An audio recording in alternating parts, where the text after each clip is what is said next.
ಕನ್ನಡ ಸೇರಿದಂತೆ ಅಂಕೋಲಾದ ಅನೇಕ ಕಡೆ ಈಗ ಭಾರಿ ಮಳೆ ಆಗ್ತಿದೆ ಅಂತ ಸುದ್ದಿ ಬರ್ತಾ ಇದೆ.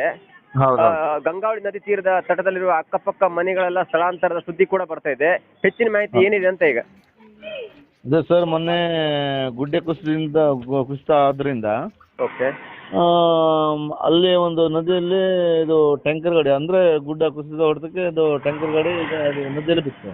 ಓಕೆ ಆ ಸಂಬಂಧವಾಗಿ ಅಲ್ಲಿ ಹತ್ತಿರವಾದ ಉಳವರೆ, ಬೆಳಸೆ, ಓಕೆ ಚಂದುಮಠ ಈ ಓಕೆ ಎಲ್ಲ ಪ್ರದೇಶದ ಜನರನ್ನ ಮೊದಲೇ ಸ್ಥಳಾಂತರ ಮಾಡಿದ್ದಾರೆ, ಗಂಜಿ ಕೇಂದ್ರ ಮಾಡಿದ್ದಾರೆ. ಓಕೆ ಈಗ 6:30 ಈಗ ಈ ಸಂಜೆ ಇವತ್ತು ಯಾವುದು ಗಂಗಾವಳಿ ಬ್ರಿಡ್ಜ್ ಹತ್ತಿರ, ಈ ದಂಡೆ ಹತ್ತಿರ ಇರುವಂತ ಕೊರಸಣಿ ಗ್ರಾಮದಲ್ಲಿ ನೀರು ಹತ್ತುತ್ತಾ ಇದೆ ಅಂತೆ. ಓಕೆ, ಅಂದ್ರೆ ನದಿ ತಟದಲ್ಲಿ ಮನೆ ತುಂಬಾ ಇದೆಯಾ ಅಲ್ಲಿ? ಹೌದೌದು, ಅಲ್ಲಿ ತುಂಬಾ ಮನೆ ಇದೆ ಕೊರಸಣಿ ಗ್ರಾಮದಲ್ಲಿ.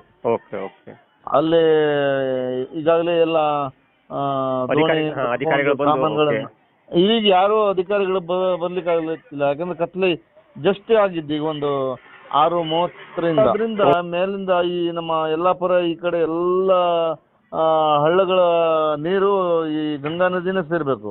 ಓಕೆ, ಗಂಗಾವಳಿ ನದಿ ಅದು ಜಾಸ್ತಿ ಪ್ರಮಾಣದಲ್ಲಿ ಎತ್ತರದಲ್ಲಿ ಬಂದ್ರೆ ಇವ್ರೇನೇನು ಜಮೀನು ಇದೆ, ಮನೆ ಇದೆ ನೋಡಿ, ಅಲ್ಲಿ ಹತ್ತು ಬಿಡ್ತದೆ ನೀರು. ಓಕೆ ಓಕೆ ಓಕೆ ಈಗ ಅವರನ್ನ ಎಲ್ಲಿ ಕರ್ಕೊಂಡು ಹೋಗ್ತಾರೆ ಅಂದ್ರೆ ಎಲ್ಲಿ ಗಂಜಿ ಕೇಂದ್ರ ಎಲ್ಲಿ ತೆರೆಯಲಾಗಿದೆ ಈಗ? ಅದೇ ಊರಲ್ಲಿ ಸ್ವಲ್ಪ ಎತ್ತರದ ಪ್ರದೇಶದ ಈ ಫಾರೆಸ್ಟ್ ಏರಿಯಾಕ್ಕೆ ಅಥವಾ ಈ ದೇವಸ್ಥಾನ ಅಥವಾ ಶಾಲೆ, ಓಕೆ, ಬೇರೆಯವರ ಮನೆಯಲ್ಲಿ ಈ ರೀತಿ ವಾಸ ಮಾಡೋದು ಸರ್.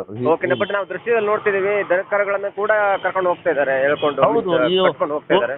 ಹೋದ ವರ್ಷ, ಮೊದಲ ವರ್ಷ, 2 ವರ್ಷ ಈ ನೆರೆಹಾವಳಿ ಬಂದವಾಗ್ಲೂ ಸಹಿತ ಇದೇ ಕಷ್ಟ ಆಗಿತ್ತು.